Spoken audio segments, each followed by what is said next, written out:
Ghaziabad Bharatiya Janata party के राज्यसभा सांसद doctor Anil Agarwal ने आज हिंदी न्यूज 1 की टीम से अपने इंटरव्यू में प्रधानमंत्री नरेंद्र मोदी जी जो कि जेवर एयरपोर्ट का भूमि पूजन किया उसको लेकर राज्यसभा सांसद डॉक्टर अनिल अग्रवाल ने कहा कि उत्तर प्रदेश के मुख्यमंत्री योगी आदित्यनाथ जी एवं देश के प्रधानमंत्री नरेंद्र मोदी जी ने जो पूरे देश को पूरे राज्यों में विकास किया है उसको लेकर 2022 में एक बार फिर उत्तर प्रदेश में भारतीय जनता पार्टी की सरकार बनाएंगे। और वहीं हिंदी न्यूज 1 की टीम से राज्यसभा सांसद डॉक्टर अनिल अग्रवाल ने बताया कि माननीय यशस्वी प्रधानमंत्री श्री नरेंद्र मोदी जी और उत्तर प्रदेश के माननीय मुख्यमंत्री लोकप्रिय मुख्यमंत्री माननीय योगी आदित्यनाथ जी के नेतृत्व में उत्तर प्रदेश का ये 5वां अंतर्राष्ट्रीय एयरपोर्ट का कल माननीय प्रधानमंत्री जी द्वारा शिलान्यास किया जा रहा है। और इसके बनने से उत्तर प्रदेश विशेषकर पश्चिमी उत्तर प्रदेश में विकास की एक बहुत बड़ी गंगा बहेगी और लोगों को रोज़गार मिलेगा। और ये पूरा का पूरा जो एयरपोर्ट है ये पोल्यूशन फ्री होगा और इसको जो हम बॉम्बे कॉरिडोर बना रहे हैं उससे भी कनेक्ट कर रहे हैं, तो निश्चित रूप से ये इस क्षेत्र के लिए, दिल्ली के लिए बहुत बड़ी एक सौगात माननीय प्रधानमंत्री जी की होगी। अभी किसान धरने पर बैठे हुए हैं। प्रधानमंत्री नरेंद्र मोदी जी ने भी कहा है कि हम अपने बिल वापस लेते हैं, पर वो हटने के लिए तैयार नहीं है। क्या लगता है फिर भी मनमानी? देखिए, मैं तो इस प्रकरण में पहले से कहता रहा हूँ कि किसान भाई इस मामले में हैं ही नहीं, कुछ मुट्ठी भर किसान हैं। और वो जो वास्तविक किसान है, जो देश का मझौला किसान है, छोटा किसान है, उसके हक की लड़ाई न लड़के राजनीति कर रहे हैं।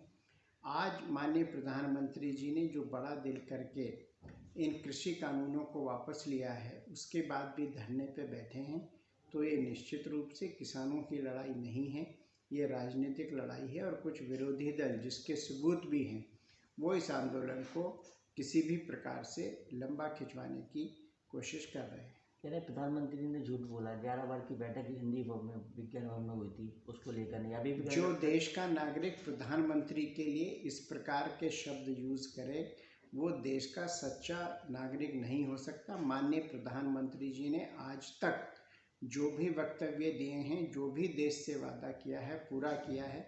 मैं पूछना चाहता हूं उन किसान नेताओं से, आज तक किसी नेता ने क्या किसान सम्मान निधि दी? किसने दी? माननीय प्रधानमंत्री नरेंद्र मोदी जी ने दी। किसान फसल योजना, बीमा योजना जो है, किसने दी? माननीय प्रधानमंत्री जी ने दी।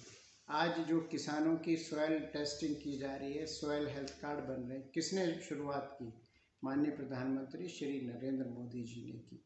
इसी प्रकार के बहुत सारे काम हैं। एमएसपी पे सबसे ज़्यादा खरीद अगर आज तक हुई है तो माननीय नरेंद्र मोदी जी के नेतृत्व में हुई है। और फिर भी कोई ये कहे कि हमें किसानों के मामले में माननीय प्रधानमंत्री जी पे भरोसा नहीं है, तो ये विशुद्ध रूप से राजनीतिक स्टेटमेंट है। अभी सदस्यता अभियान भी चल रहा है बीजेपी का, आपका क्या एक नज़रिया रहेगा और क्या एक संदेश जा रहा है? नहीं, देखिए, भारतीय जनता पार्टी पहले से ही विश्व की सबसे बड़ी राजनीतिक पार्टी है और सदस्यता अभियान बहुत ज़ोरों से चल रहा है। मैं स्वयं भी कई कैंप्स में गया हूं और जिस प्रकार लोगों का रुझान सदस्य बनने पे है, निश्चित रूप से ये एक संकेत है कि आने वाले समय में भारतीय जनता पार्टी की सरकार और भारी बहुमत से बनने जा रही है उत्तर प्रदेश में। तो कई पार्टियों का कहना है कि अब की बार बीजेपी पार्टी का सूबा साफ होने वाला है। नहीं, अब मुझे बताएं ना, विरोधियों ने क्या काम किया? कोरोना काल में जब भारतीय जनता पार्टी का कार्यकर्ता जनता की और देश की सेवा कर रहा था, ये सब के सब आइसोलेशन में थे। ये केवल जाति कार्ड खेलना चाहते हैं। आज हिंदुस्तान की जनता बहुत ही होशियार है, वो जानती है कौन उनके लिए काम कर रहा है और कौन उनके वोट केवल लूटने के लिए काम कर रहा है। विपक्ष का कहना है कि भारतीय जनता पार्टी ने इस बार इलेक्शन जो होने वाले हैं उसका पूरा श्रेय कोविड में जो किया वो तो हर किसी ने किया। कोविड में किसने किया? भारतीय जनता पार्टी के अलावा किसी पार्टी का कार्यकर्ता नहीं था। और जब विपक्षियों की सरकार थी, हिंदुस्तान में जनता को वैक्सीन जो पूर्व में लगी है तब लगी है जब पूरे विश्व में लग चुकी। आज जो कोविड वैक्सीन लगी है वो विश्व में हर देश के साथ लगी है।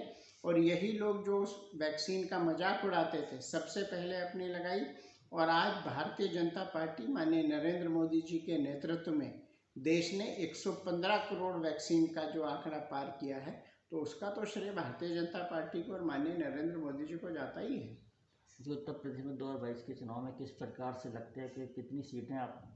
भारतीय जनता पार्टी का कार्यकर्ता दिन रात मेहनत से लगा है और जो माननीय योगी जी के और माननीय मोदी जी के काम हैं उनको हम सामने रखेंगे और जनता से वोट मांगेंगे। आप देखिए, पहले मेडिकल की स्थिति जो कोविड में सबसे खराब हुई, क्यों हुई?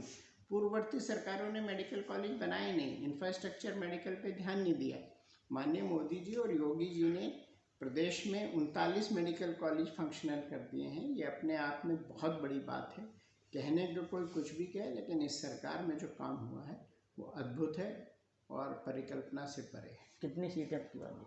नहीं, मैं सीटों का तो आंकड़ा में नहीं, में लेकिन हम पिछली बार से बेहतर प्रदर्शन करेंगे निश्चित रूप से। एक बार फिर भारतीय जनता पार्टी की सरकार?